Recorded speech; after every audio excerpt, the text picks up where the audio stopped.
Ik denk dat het een bijzonder goed initiatief is en het is echt een moment dat de Turkse gemeenschap wel mag vieren. 50 jaar hier aanwezig zijn in België. Ik heb ook gezien dat er eigenlijk veel verschillende mensen aanwezig zijn. Niet enkel Turken, maar ook mensen van Marokkaanse origine, mensen met oorspronkelijk Belgische origine.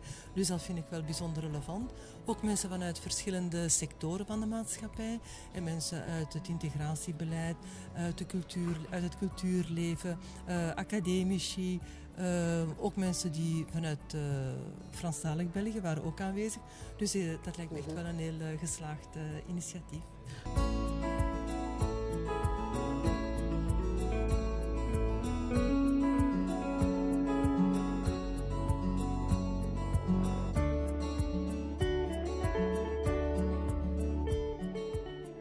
Ik wil de Unie van Turkse Vereniging bedanken voor de uitnodiging. Het is een mooie afsluiting voor een zeer belangrijk project. Namelijk 50 jaar Turkse migratie en 50 jaar Marokkaanse migratie. We beseffen niet altijd dat het een halve eeuw is dat we hier in dit land leven met onze ouders. Nee, het was goed, het was mooi, het was zeer leerrijk en we kijken naar de toekomst toe om meer samen te werken met de Unie van Turkse Vereniging.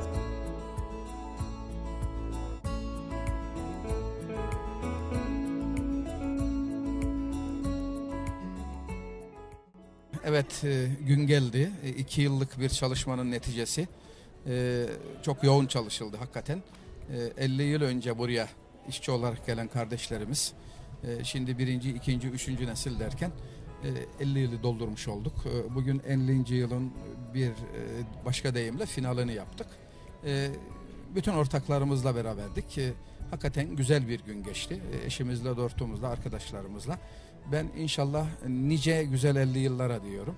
Belki önümüzdeki 50 yılı biz Allah ömür verir vermez göremeyiz ama şunu söylemek istiyorum ki kendimize, kendi değerlerimize sahip çıkmak zorundayız. Çünkü bu 50 yıl gösterdi ki biz kendi materyallarımızı saklayamamışız vaktiyle. Onun için araç gereç yüzünden bayağı sıkıntılarımız oldu. Bundan sonra bu bir vesile olur.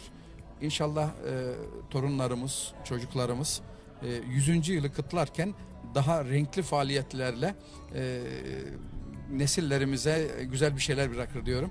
Ben tekrar sizlere de teşekkür ediyorum.